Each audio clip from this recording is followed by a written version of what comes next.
হুজুরি শাহ উনি কি কেমন ব্যক্তি জানেন? ওনার দুইটা আস্তানা আমার চোখে দেখেছি, দুইটা আস্তানা। একটা হলো ব্রাহ্মণবাড়িয়ার কসবা উপজেলার গোপীনাথপুর ইউনিয়ন, সেটা হলো বারাই গ্রামে। আর আরেকটা আস্তানা হচ্ছে কুমিল্লা জেলার মুরাদনগর উপজেলার বোলঘর গ্রামে।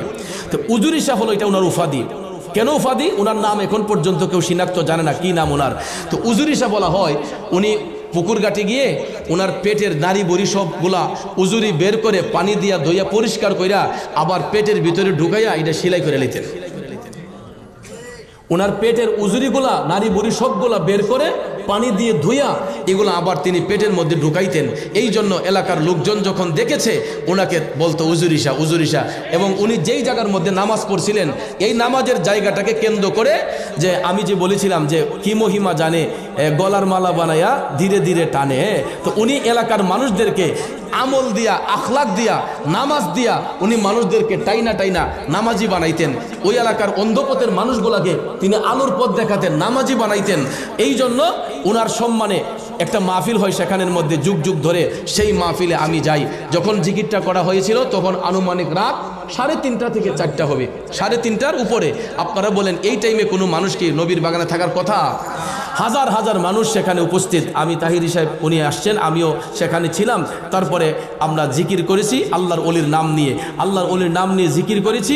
এই জিকিরের মধ্যে এডিটিংয়ের মাধ্যমে এইগুলাকে বিকৃত করে ভাইয়ার আমার সারাটা ওয়ার্ল্ডের মধ্যে এখন আমি দেখতেছি এটা নিয়ে কত সিনেমা বানানো হইতেছে, নাটক বানানো হইতেছে, টিকটক বানানো হইতেছে। তো হইলে কি হইব? আমার কি লস আছে? আমার তো প্রোগ্রাম কমতেছে না, আমার তো সম্মান কমতেছে না। আপনি হয়তো আমাকে গালি দিচ্ছেন, কিন্তু আল্লাহ আমার ইজ্জত বাড়াই দিতেছে। এই যে টিকটকগুলো করতেছে, আমি দেখা যায় আগে যেই মাহফিলে লোক একটু কম হইতো, এই মাহফিলে এখন লোক বাইরে গেছে। এখন আমার সিরিয়াল দিতে কুল করে, আজকেও ভৈরবে প্রায় 8 থেকে 10 জন লোক আসছে ডেট নেওয়ার জন্য, আমি দিতে পারি না।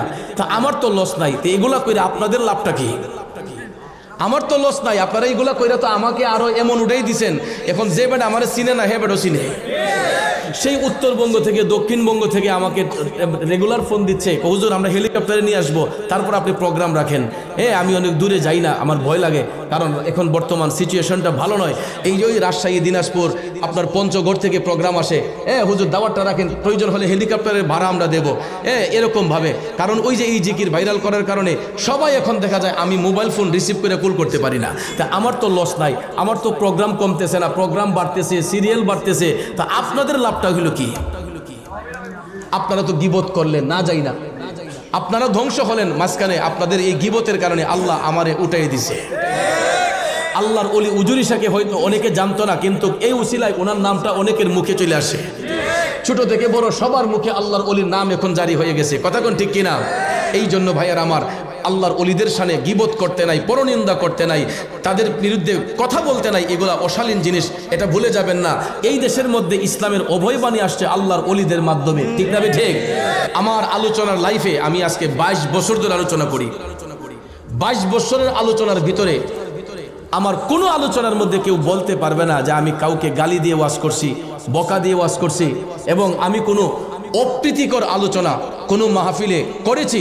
আপনারা সিরিয়ালভাবে আমার 20-22 বছরের আলোচনাগুলো দেখেন, স্টাডি করেন, দেখবেন আমার লাইফে আমি কোনোদিন কোনো মানুষকে হেয় প্রতিপন্ন করে, কাউকে গাহেল করে, কারো নিন্দা করে, নাম উল্লেখ করে কোনো মানুষের বদনাম আমার জবান থেকে কোনো মাহফিলে আমি করি নাই। কিন্তু ভাইয়ার আমার, আমরা তো প্রেমিক মানুষ, মাঝে মধ্যে মাহফিলে গেলে আল্লাহ রসুলের শানে, অলি আল্লাহর শান জবান মুখের মধ্যে নিয়ে একটু জিক্রে সামা করি। জিক্রে সামা করতে গিয়ে অনেক সময় দেখা যায়, অনেক মাহফিলে যখন জজবা এসে যায়, হাল এসে যায়, কালবের জিকির করা হয়, তো কালবের জিকির করতে গেলে দেখা যায় এই যে বক্সগুলা, এগুলার মধ্যে কিন্তু প্রতিধ্বনি হয়। আজকে হয়তো ইকোটা স্লাইড দিছে, এগুলার মধ্যে যখন প্রতিধ্বনি বেশি হয় তখন শব্দটা বিকৃত হয়ে যায়। কথা কোন ঠিক না? আপনি দেখবেন একটা ইকো সিস্টেম বক্সের মধ্যে আপনি যখন একবার হেলো কইবেন, এটা 5 বার হেলো কইব। কথা কোন ঠিক না? তো এরকমভাবে আমরা অনেক মাহফিলে, আল্লামা বন্ধুবর তাহিরি সাহেব এবং আমি অনেক মাহফিলে গিয়ে আমরা মাহফিল শেষে একটু জিক্রে সামা যদি করি, করার পরে দেখা যায় অনেক মাজার শরীফের মাহফিল থাকে, অনেক অলির দরবারের মাহফিল থাকে, অনেক দরবার শরীফের মাহফিল থাকে, যেখানে সারা রাত ব্যাপী মাহফিল হয়, 3:30, 4টা, 5টা পর্যন্ত মানুষ অধীর আগ্রহে বসে থাকে। মোনার সাহেব কখন আসবে, তাহির সাহেব কখন আসবে, একটু আমাদের সঙ্গে জিকির করার জন্য, আলোচনা শোনার জন্য বসে থাকে। আর জিকির কি আমরা পুরো মাহফিলে করি? এই যে মনে করেন এখন আলোচনা করতেছি, 2 ঘন্টার মধ্যে হয়তো আমি 5 মিনিট জিকির করব। 2 ঘন্টা সময়ের মধ্যে আমি 10 মিনিট জিকির করব। যে বাকি যে আমি 1 ঘন্টা 40 মিনিট আলোচনা করলাম, 50 মিনিট আলোচনা করলাম, আমার আলোচনাগুলা কেউ শুনে না। এই 5 মিনিটের জিকিরকে কেন্দ্র করে এটারে আপনার এডিট করে বিভিন্ন ইউটিউবার ভাইয়েরা রুজির ধান্দায়, ইনকামের ধান্দায় দেখা যায় টিকটক বানাইয়া ইউটিউবের মধ্যে সাইরা তখন কয় আমি বলে জিকির করি আলি হিমহে। ফেসবুকটা, ইউটিউবটা, টিকটকটা খুললে আপনারা দেখবেন কত ধরনের মানুষ যে কত বিশ্রীভাবে এই জিকির কোলাকে নিয়ে ট্রল করে। ভাইরে, আমাকে 100 বার গালি দেন, আমার দুঃখ নাই। আমাকে 100 বার গালি দেন, পারলে আমার গালি 2টা থাপ্পড় দেন, আমার তখনও ব্যথা লাগবে না।